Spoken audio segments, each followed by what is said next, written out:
안녕하세요. 오늘 제가 썰맘에서 들려드릴 이야기는요. 빈대처럼 붙어 살다 제 발로 불 속에 뛰어든 시댁, 그리고 그걸 말리기는커녕 옆에서 부채질한 남편놈 이야기입니다. 미리 말씀드릴게요. 이 사연 훈훈함 없습니다. 교훈도 없습니다. 그냥 사람이 어디까지 취해질 수 있는지 그 끝을 보게 될 겁니다. 그럼 썰맘 사연 바로 시작합니다. 안녕하세요. 서울 사는 30 중반 여자입니다. 저는 부유한 집에서 태어났습니다. 돈 걱정 없이 그럭저럭 평화롭게 컸죠. 그러다 지인 소개로 한 남자를 만났고 사랑이라는 이름으로 결혼을 결심하게 됐습니다. 문제는 결혼 허락을 받으러 갔을 때였어요. 친정 부모님 반대가 생각보다 훨씬 심했습니다. 얘야, 대체 왜 그 집안이니? 사람이 아무리 좋아도 집안 수준은 어느 정도 맞아야지. 저는 답답해서 말했죠. 왜 그렇게까지 따져요? 우리 서로 정말 사랑해요. 평생 같이 살고 싶은 사람이에요. 그러자 아버지가 단호하게 말씀하셨습니다. 이건 조금 다른 게 아니다. 안 맞는 거야. 결이 달라도 너무 달라. 어머니도 고개를 저으셨어요. 좋은 건 잠깐이다. 지금은 네가 남자친구한테 단단히 빠져서 그래. 시간이 지나봐라. 나중엔 분명히 후회한다. 능력 있고 집안 맞는 사람이랑 결혼할 거라고. 저는 거의 울먹이며 말했습니다. 그럴 일 없어요. 제 마음은 확고해요. 절대 변하지 않아요. 이 사람 아니면 저 결혼 안 해요. 혼자 늙어 죽어도 상관없어요. 그만큼 죽어도 좋을 만큼 사랑했거든요. 그래서 반대하는 부모님을 날마다 졸랐습니다. 그리고 자식 이기는 부모 결국 없더군요. 두 분은 마침내 두 손을 들었습니다. 그래, 네가 그렇게 원하면은 해라. 그렇게 결혼이 허락됐고 그 소식이 시댁에 전해지자 시어머니는 한치의 망설임도 없이 결혼을 허락하셨어요. 이유요? 딱 하나였습니다. 부잣집 딸이라는 말. 아이고, 내가 뭐 더 들을 것도 없네. 찬성이지, 적극 찬성이야. 앞으로 우리 집 며느리로서 최선을 다하고 우리 아들 잘 부탁한다. 그날 시어머니는 제 얼굴 따윈 제대로 보지도 않으셨습니다. 외모, 성격, 일절도 관심 없었어요. 그저 하나 돈 많은 집안의 딸이라는 사실만으로 눈이 번쩍 입꼬리가 귀까지 올라가더군요. 환희에 찬 얼굴로 결혼을 허락하셨습니다. 친정 부모님 반대를 넘어서니 결혼 준비는 정말 일사천리였습니다. 식장, 예물, 신혼집, 필요한 건 뭐든 순식간에 정리되었고 우리는 그렇게 원하던 결혼에 골인했습니다. 남부럽지 않은 신혼생활이었죠. 물론 시어머니만 아니었다면 말입니다. 어느 날 시어머니가 친구 며느리 이야기를 꺼냈습니다. 세상에, 내 친구 며느리는 말이야. 머리부터 발끝까지 싹 바꿔놓더라. 요즘 젊은 며느리들은 안목이 좋은가 보지? 전에 비하면 그 사람은 나보다 훨씬 늙어 보였는데 이제는 내가 제일 늙어 보이는 거 있지? 저는 웃으면서 말했죠. 그럴 리가요, 어머님. 지금도 충분히 젊으세요. 그러자 시어머니 숨기지도 않고 얼굴 가득 자랑과 계산을 담아 말했습니다. 당연히 부럽지. 내가 며느리가 없는 것도 아니고 이렇게 멀쩡히 눈 뜨고 살아있는데 게다가 우리 며느리 아무 며느리 아니잖아. 부잣집 딸이잖아. 그래서 내가 큰 소리 쳐놨지. 우리 며느리는 돈이 많아서 나를 아주 고급스럽게 만들어 놓을 거라고. 시모는 제가 부잣집 딸이라는 걸 참 좋아했습니다. 틈만 나면 이거 사달라 저거 사달라 조르는 건 일수였죠. 솔직히 말하면 저는 능력도 있고 친정집도 잘 살아서 돈이 아깝다거나 하진 않았습니다. 다만 너무 노골적으로 저를 이용하는 느낌이 들 때면은 아, 참 불편하네 하고 마음속으로만 씁쓸해졌죠. 하루는 시모가 제게 다짜고짜 용돈이 필요하다며 우는 소리를 하기 시작했습니다. 아이고, 어디 돈 나올 곳이 없구나. 늙은 내가 밖에 나가서 일이라도 해야 하나? 자식들이 용돈 좀 챙겨주면 얼마나 좋으랴. 저 들으라고 대놓고 죽는 소리까지 냈죠. 늙으면 죽어야지 뭐. 내가 얼른 죽어야 자식이랑 며느리가 편하겠구나. 그럴 필요가 있나 싶었습니다. 서운하면 본인 아들에게 말하면 될 텐데 참 웃기게도 저랑 시어머니 단둘이 있을 때만 저런 식으로 말하더군요. 그래서 저는 마지못해 돈을 담은 봉투를 건넸습니다. 어머니, 이거 받으세요. 시어머니가 봉투를 받아들고 말했죠. 어머, 이게 뭐냐? 용돈이요. 어머니 혼자 계시는 걸 보면 필요하신 것 같아서요. 이걸로 필요한 데 쓰세요. 그러자 시어머니는 또 한숨 섞인 목소리로 말씀하셨습니다. 아이고, 뭘 이런 걸 다. 그래, 고맙다. 생각해서 용돈 주니 내가 잘 받을게. 다만 이렇게 가끔 주는 용돈이라 참 서글프구나. 저는 속으로 생각했죠. 네? 솔직히 자주 안 준 것도 아니잖아. 어쩌다 한번 준다고 서글퍼하네? 그러자 시어머니가 다시 말했습니다. 정말 서운하다. 예, 매달 용돈이 필요하시다는 말씀이지. 아, 알겠습니다, 어머니. 그럼 매달 챙겨드릴게요. 오늘 드린 만큼만 계속 챙겨드리면 될까요? 아니면 어머니께서 생각하신 다른 액수라도 있으세요? 그걸 내가 어떻게 아나? 사람 마음이 다 똑같을 수 있겠어? 매일 사고 싶은 것도 다르고 누굴 만나서 얼만큼 쓸지도 내가 알게 뭐야? 액수 딱 정했다가 돈이 모자라면 어떡해? 그럴 바에는 차라리 카드 주는 게 낫지. 카드요? 그래, 카드. 요즘 며느리들은 그렇게 챙겨준다더라. 그러지 말고 너도 나한테 카드 하나 주는 게 어떠니? 너 돈 많으니까 카드 한도도 높을 거 아니야. 그렇긴 한데요. 그 정도로 많이 필요하신 거세요? 그러자 시어머니가 바로 말을 받았습니다. 아니, 내가 매달 한도 꽉 채워서 쓰겠다는 게 아니야. 그냥 말이 그렇다는 거지. 설마 내가 생각 없이 며느리 카드 한도를 꽉꽉 채우겠니? 그리고는 웃으며 덧붙이더군요. 한도만 잘 정해주면 내가 그 안에서 요리조리 잘 쓰지. 안 그래? 솔직히 말하면 카드를 주든 현금을 주든 그게 그렇게 큰 문제는 아니었습니다. 다만 제 돈을 당연한 듯 나눠 쓰려는 그 태도, 그게 점점 꼴보기 싫어졌을 뿐이죠. 또 이수에 걸리면 안 되는데 저는 더는 그 궁리에 휘말리고 싶지 않았습니다. 시어머니 눈에 저는 며느리가 아니라 돈 나오는 ATM 기계처럼 보이는 것 같았거든요. 그래서 정말 용돈이고 뭐고 다 끊어버릴까? 그런 생각까지 했습니다. 그때 문득 남편 얼굴이 떠올랐습니다. 자기야, 우리 엄마 진짜 불쌍한 분이셔. 남편은 가끔 옛날 이야기를 꺼냈습니다. 우리 집 자기 집보다 훨씬 가난했어.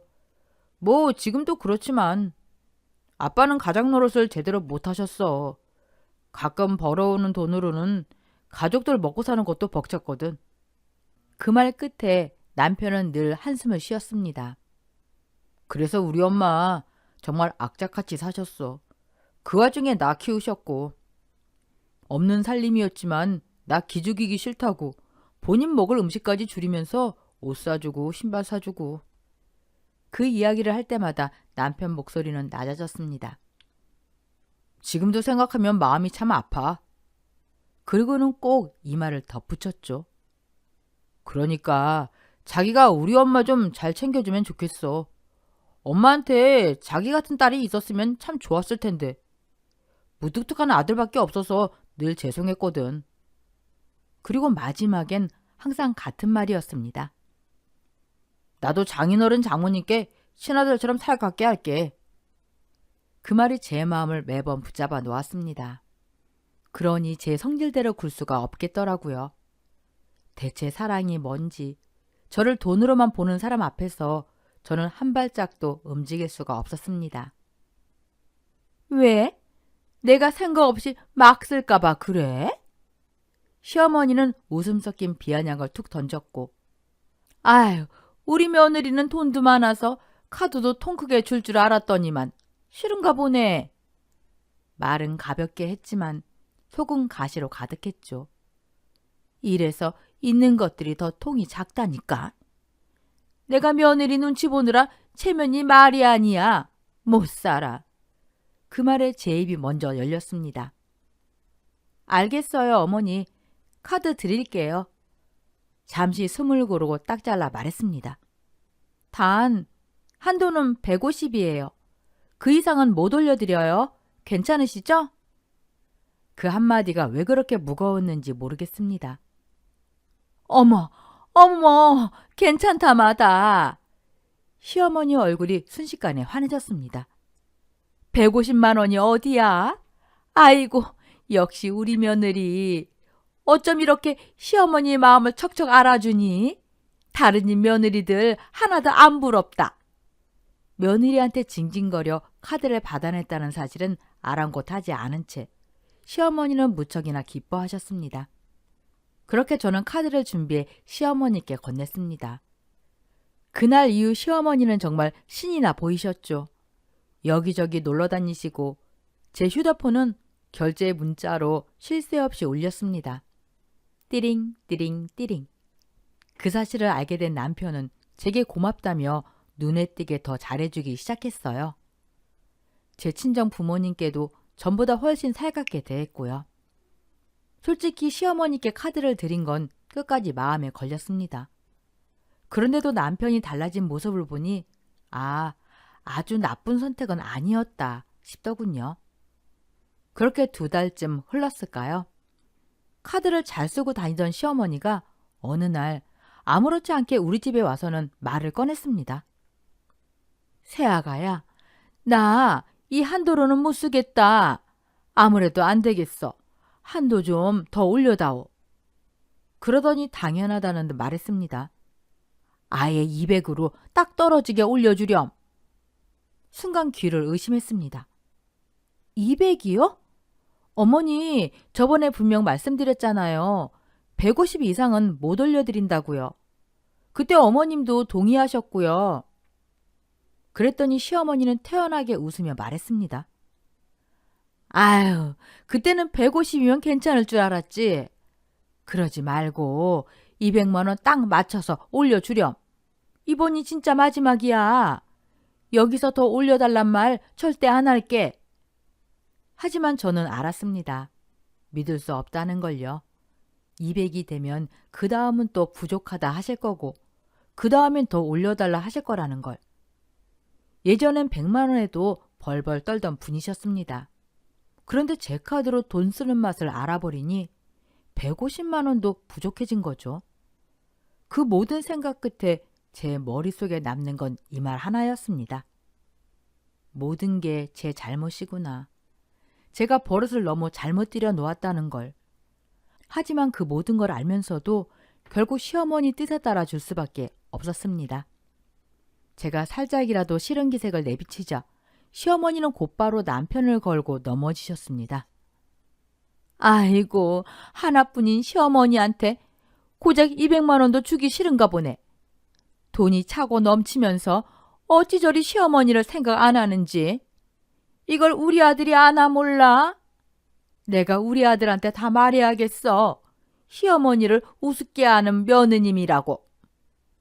저는 속으로 이분 정말 저를 잘 아는구나 싶었습니다.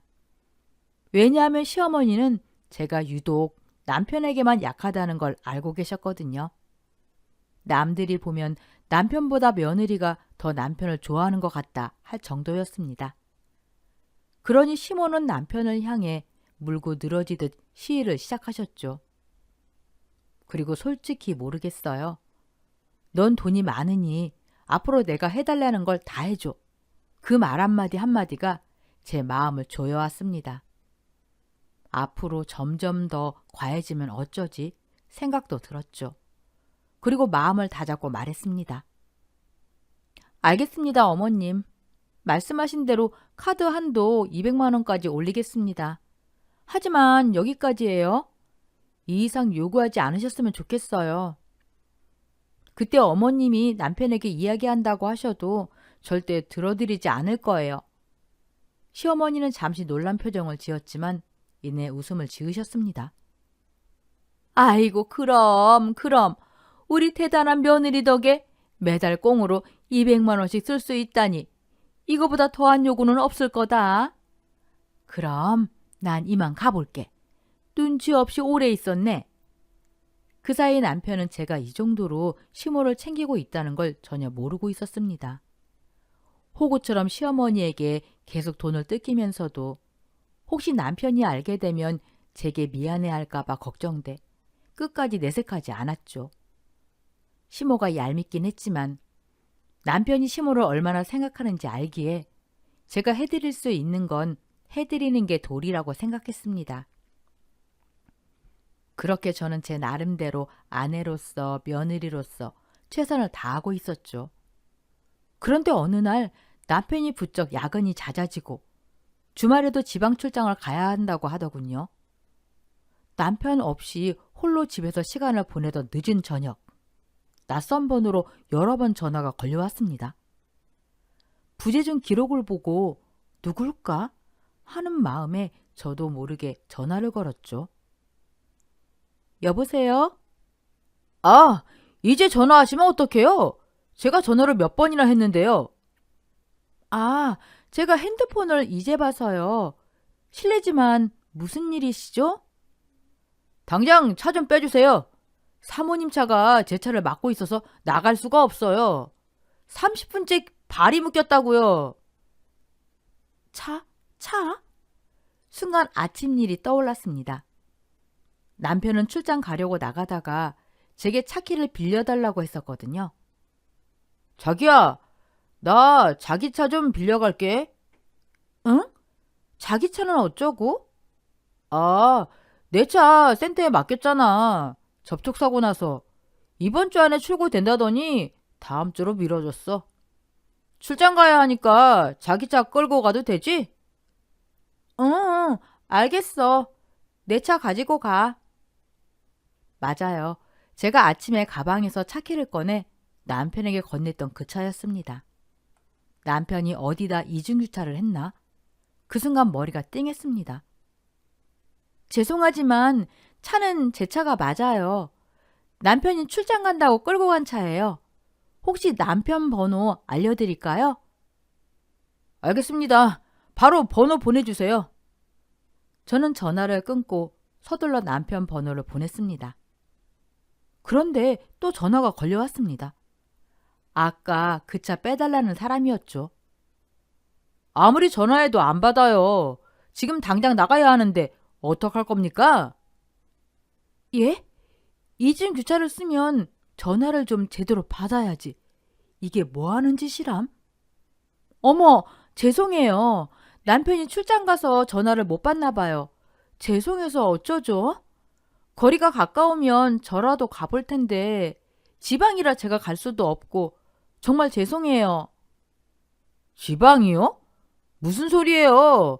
여기 지금 서울 땡땡 아파트인데요? 서울이라고요? 그럴 리가? 남편이 분명 멀리 지방 출장 간다고 했는데 남편이 거짓말을 했던 걸까? 아니면 무슨 일이 생긴 걸까? 아파트요? 차를 빼달라는 사람의 위치가 서울이라고 하자 저는 순간 얼어붙었습니다. 내가 사는 집 위치도 모를까? 그리고 무슨 출장을 아파트로 오라고 하지? 그때 저도 모르게 손이 떨리기 시작했습니다. 남편은 분명 지방으로 출장을 간다고 했는데 상세한 위치를 들어보니 우리 집과는 전혀 관계가 없는 곳이었어요. 남편은 계속 전화를 받지 않고 이상하다는 느낌이 들자 저는 서둘러 가야겠다고 마음을 먹었습니다. 그리고 택시를 잡아타고 제 차가 있는 곳으로 향했습니다. 도착하니 정말 아파트 단지 안에 제 차가 주차되어 있었고 제 차 앞에는 전화하던 사람과 경비 아저씨가 서 계셨죠. 안녕하세요. 제가 이 차 주인이에요. 보조키 있으니 얼른 빼드릴게요. 죄송합니다. 저는 급히 차에 시동을 걸어 차를 빼드리며 오랫동안 기다리게 한 것에 대해서 연신 고개를 숙였습니다. 옆에 있던 경비 아저씨께 제 차 상황을 물었습니다. 이 차 제 차예요. 남편이 타고 나간 거고 몇 동 몇 호에서 들어왔는지 알 수 있을까요? 아, 205동 1502호네요. 3시쯤 들어왔고 외부 차량은 몇 동 몇 호인지 기록되어 있습니다. 남편이 지방 출장을 간다더니 도대체 왜 3시에 서울 아파트에 있는 거지? 찜찜한 기분이 머릿속을 감쌌습니다. 저는 마음을 단단히 먹고 경비 아저씨가 알려준 1502호로 향했습니다. 엘리베이터를 타고 15층까지 올라가 조심스럽게 초인종을 눌렀습니다. 처음엔 아무런 반응이 없었고 이상하다 싶어 다시 눌렀죠. 그러자 문이 열리며 잠옷 차림의 젊은 여자가 나타났습니다. 이게 뭐야? 방금까지 자다 나온 듯한 모습인데 남편이 여기 있다는 건가? 그리고 왜 이런 차림의 여자가 함께 있는 거지? 그때 집안 쪽에서 귀에 익은 목소리가 들려왔습니다. 왜? 누가 왔어? 틀림없는 남편의 목소리였습니다. 그 소리를 들으니 아내인 제가 여기 있다는 사실이 확실해지더군요. 저는 마음을 단단히 먹고 여자를 지나쳐 안으로 들어갔습니다. 뭐야? 당신 지금 뭐 하는 거예요? 어딜 들어와? 당장 나가요! 그녀는 소리치며 막았지만 저는 눈도 안 마주치고 손을 뿌리치며 안방으로 들어갔습니다. 그리고 거기서 남편과 마주쳤죠. 남편은 속옷 차림으로 침대에 누워 있었고 제 눈과 마주치자 놀라서 불이 나게 일어나 앉았습니다. 저기요. 자기가 여기서 이러고 있네요. 저 기집애랑 데이트하러 제 차 빌려간 거예요? 남편은 입만 쭈뼛거리며 식은땀을 흘렸습니다. 바람도 능력이라고 네가 바람필 능력은 아닌 줄 알았는데 이런 식으로 사람 뒤통수를 치다니. 정말 기가 찰 노릇이었습니다. 남편은 어쩔 줄 몰라 하며 말을 더듬었습니다. 자기야, 지금 자기가 충분히 오해한 거 알아. 그런데 내 말 좀 들어봐. 이게 지금 무슨 상황인지 설명할 거리가 있나요? 남편은 계속 쭈뼛거리며 말이 없었습니다. 저는 깊게 숨을 들이쉬고 탁자 위에 올려진 차키를 집어들며 말했습니다. 됐어요. 이런 지긋지긋한 상황에 더 엮이고 싶지 않아요. 난 이만 빠져줄 테니까 마저 즐거운 시간은 알아서 보내요. 그리고 쩔쩔매는 남편을 뒤로 한 채 집을 나왔습니다. 집을 나오자 긴장이 한순간에 풀리면서 온몸에 힘이 쭉 빠졌습니다. 왈칵 참았던 눈물이 쏟아졌죠. 차문을 열려는 순간 뒤에서 남편의 목소리가 들렸습니다. 잠깐만, 들어봐! 저는 돌아보지도 않고 차문을 세게 닫으며 마음속으로 중얼거렸습니다. 아무것도 보고 듣고 싶지 않아. 집으로 돌아오는 내내 미친 여자처럼 펑펑 울었습니다. 집에 도착하자 소파에 겨우 몸을 눕혔는데 누군가 초인종을 누르더군요. 모니터를 확인하니 시모였습니다. 왜 또? 상대할 기분도 없었지만 남편이 그새 시모에게 연락한 게 아닐까 싶어 문을 열었습니다. 어쩐 일이세요? 너 마침 집에 있었구나. 중요하게 할 말이 있어서 들렀다. 시모는 아무것도 모른다는 듯이 제 울먹이는 얼굴만 열심히 바라보고 있었습니다. 아니야, 남편이 시켜서 온 게 아니겠지. 그 생각에 마음을 가다듬고 잔뜩 벼른 채 눈물을 훔쳤습니다. 아, 말씀하세요. 중요하게 할 말 있으시다면서요. 그때 시몬 목소리가 또렷하게 들렸습니다. 그래, 그럼 이야기하지. 너 우리 집 와봐서 알지? 보시다시피 집이 너무 낡았잖니. 그래서 이사를 해야 할 것 같아. 마침 이 동네에 괜찮은 매물이 나와서 방금 계약금 넣고 오는 길이야. 그런데 돈이 조금 부족하구나. 네가 빌려주면 좋겠는데. 너희 집 잘 살잖아. 친정에 잘 말해서 딱 5억만 부탁할게. 뭐라고? 5억? 카드 한도 올려달라고 할 거라 예상했는데 이건 차원이 다른 서프라이즈였습니다. 아들이나 그 어미나 나한테 진짜 큰 빅엿을 먹이려고 작정했구나. 마음속에서 분노가 끓어올랐습니다. 시몬은 여전히 아무것도 모른다는 표정이고 저는 그저 숨을 고르며 다음 행동을 고민할 수밖에 없었죠. 안 그래도 남편 때문에 속에서 천불이 날 것 같은데 시모가 기름까지 부어주니 결국 폭발하고 말았습니다. 5억 같은 소리 잘도 하시네요. 어머님, 언제 저한테 돈 맡겼어요? 해준 거 하나도 없으면서 뭘 그렇게 당당하게 5억을 달라고 하세요? 뻔뻔하고 생각 없는 게 어머님 아들을 쏙 빼닮았네요. 빌려줄 돈 없으니까 그만 돌아가세요. 뭐야? 너 미쳤냐? 어디 시어머니한테 그런 식으로 말해? 시모 얼굴이 붉어지고 눈에서 화가 품어져 나왔습니다. 너 나한테 5억 빌려주기 싫어서 이러는 거지? 못된 것. 돈도 많은 게 그깟 돈으로 시어머니를 우습게 여겨? 너 그동안 내가 편하게 대해줬더니 무서운 시어머니 맛이 뭔지 모르는구나. 맞아요. 우스워요. 그렇다고 돈 없는 사람을 우습게 보는 건 아니에요. 저는 돈 많은 며느리니까 본인 돈이라 생각하며 아들 팔아먹는 어머니가 우스운 거예요. 무서울 것도 하나 없고요. 솔직히 말하면 그동안 어머니께 돈을 준 건 다 남편을 위해서 한 일이에요. 하지만 이제 다 끝났어요. 난 은혜도 모르고 대먹지 못한 그쪽 아들이랑 이혼할 거니까요. 뭐? 이런, 내가 돈 5억 좀 해달라고 하니까 지금 시위하는 거냐? 이따로 이혼까지 들먹이게. 네가 보통 싸가지 없는 게 아니구나. 있는 년이 더한다더니 나한테 5억 빌려주기 싫어서 멀쩡한 남편 버린다고? 이 못된 년.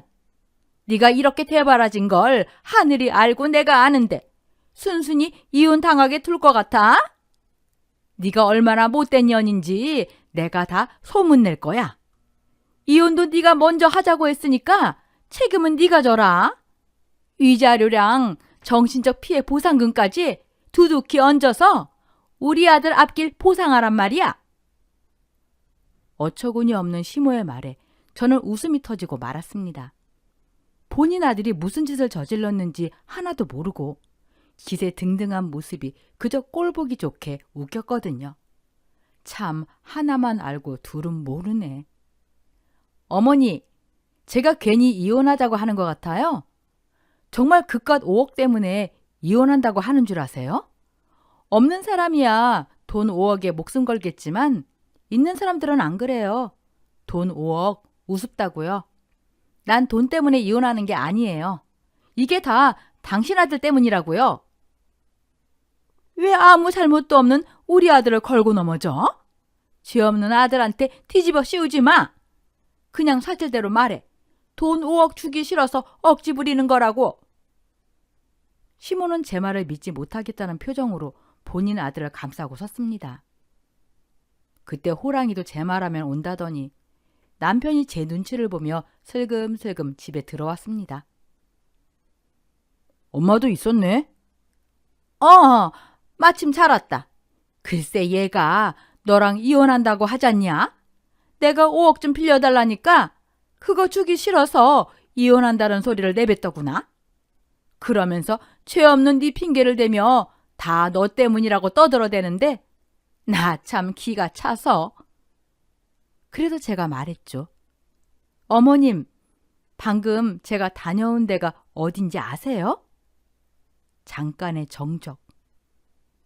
잘난 아들이 젊은 여자랑 침대에서 뒹구는 현장이요.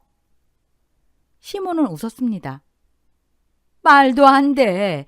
우리 아들은 그런 애 아니야. 증거요. 차 블랙박스에 다 있어요. 행선지도 대화도. 그제야 남편이 무너졌죠. 무릎을 꿇고 빌기 시작했습니다. 호기심이었어. 몸만 준 거야. 마음은 아니야. 그 말을 듣고 시모가 고개를 끄덕이더군요. 그래, 그럼 바람 아니지. 요즘은 다 그런 거야. 그 순간 확실히 알았습니다. 이 집은 사람 사는 곳이 아니라는 걸. 몸이든 마음이든 하나만 줘도 바람이에요. 전 용서 안 해요. 지금 당장 나가요. 이혼은 변호사 통해서 할 겁니다. 원하면 소송까지요. 네가 이길 것 같아? 시모의 눈이 번들거렸어요. 자신 있으면 어디 한번 덤벼보든가. 너 오늘 제대로 도전 한번 해보겠다는 거냐? 그리고는 갑자기 말투를 바꿉니다. 그럼 오늘 계약금으로 넣은 돈 그것만 해결해 줘라. 기가 막혀서 웃음이 나왔죠. 그걸 왜 저한테 받아요? 제가 아직도 어머니 전용 ATM인 줄 아세요? 그 돈은 잘난 아들한테 받으셔야죠. 비아냥이 섞이자 시모 얼굴이 확 일그러졌습니다. 그래봤자 단돈 500만 원도 없을 게 뻔하지만. 다 네가 그렇게 만들어놨잖아. 네가 돈 좀 있다고 사람 무시해서 우리 아들이 바람 피운 거야. 소리칠수록 침이 튀었어요. 나도 너랑 같이 있기 싫어 죽겠는데 우리 아들은 오죽했겠냐고. 그러니까 네가 다 책임져. 계약금 물어내. 그럼 깨끗하게 물러난다잖아. 그 말에 속에서 마지막 끈이 툭 끊어졌습니다. 좋아요. 어디 한번 제대로 해보죠. 나도 더러운 꼴 끝까지 볼 각오는 됐으니까. 그 순간이었어요. 말이 끝나기도 전에 시모가 제게 달려들었습니다. 이년아! 두 손으로 제 머리채를 움켜쥐고 미친 듯이 흔들어댔지요. 노인네가 어디서 이런 힘이.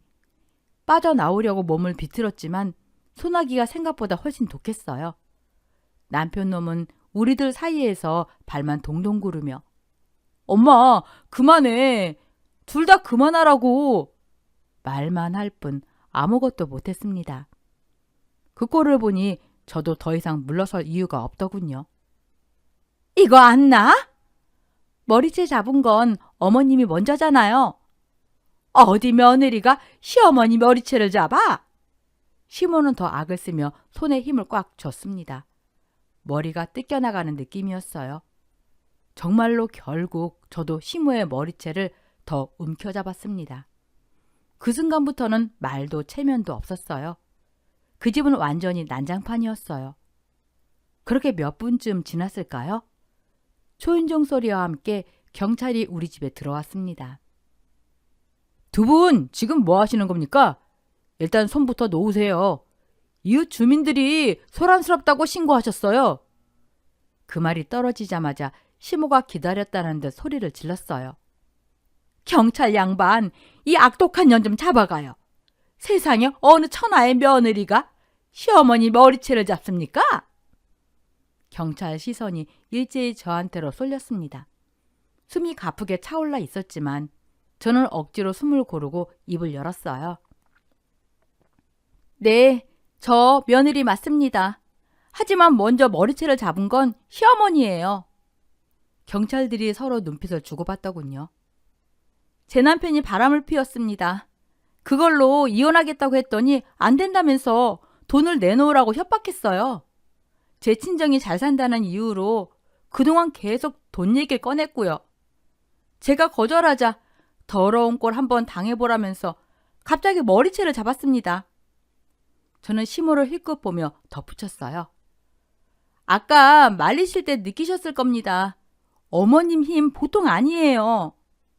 죽일 듯이 흔들리는데 제가 살려면 붙잡을 수밖에 없었어요. 잠깐의 정적. 경찰 한 분이 헛기침을 몇 번 하더군요. 그때 시모가 판을 다시 뒤집으려 했습니다. 고소할 거예요. 폭행죄로 고소할 겁니다. 목청을 돋으며 손가락으로 저를 가리켰죠. 결국 그 소란 끝에 우리는 함께 경찰서로 가게 됐습니다. 그리고 저는 그 자리에서 바로 전화를 걸었어요. 아버지가 오래전부터 알고 지내던 변호사님께요. 경찰서에 도착해 제 변호사가 나타나자 분위기는 눈에 띄게 달라졌습니다. 차분한 목소리, 정리된 문장, 핵심만 짚는 질문. 상황은 순식간에 정리됐어요. 반면 변호사 하나 선임할 능력도 없는 시모는 점점 목소리만 커졌죠. 아주 돈이라를 해라 해.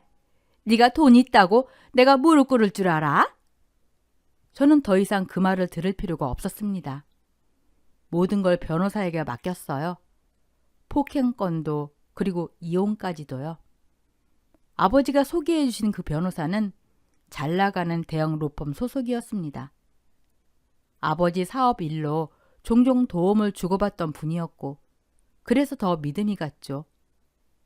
그날 경찰서를 나서며 저는 알았습니다. 이 싸움은 감정으로 할 게 아니라 제대로 끝을 봐야 하는 싸움이라는 걸. 제 이혼은 빠르게 굴러가기 시작했습니다. 결과는 명확했어요. 모든 책임이 남편에게 있다는 판단.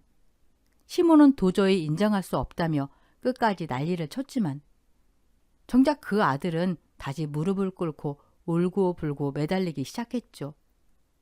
자기야, 나 진짜 반성 많이 했어. 이번 일로 알았어. 자기가 나한테 얼마나 귀한 사람인지. 나한테는 자기 하나밖에 없어.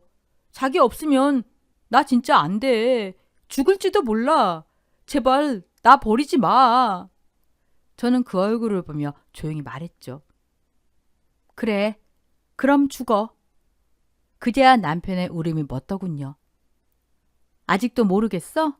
네가 죽든 말든 나는 조금도 관심 없어. 저는 바짓가랑이를 붙잡고 늘어지는 그 손을 단호하게 쳐내고 앞으로 걸어나갔습니다. 뒤에서 제 이름을 부르며 절규하듯 외쳤지만 뒤돌아보지 않았어요. 어릴 적 아빠가 늘 하시던 말씀이 있습니다. 가난은 용서해도 인성이 바닥인 건 용서하지 마라. 저도 그렇게 살아왔습니다.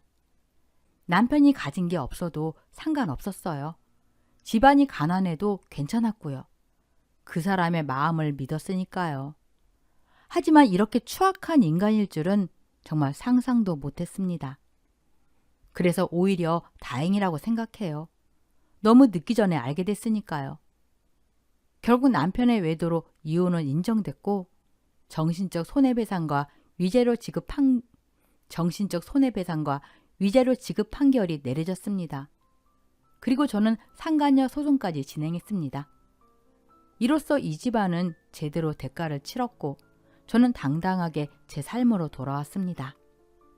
잠시 쉬며 재충전한 뒤 아빠 일을 도와드리면서 제 인생을 다시 살아가려고 합니다.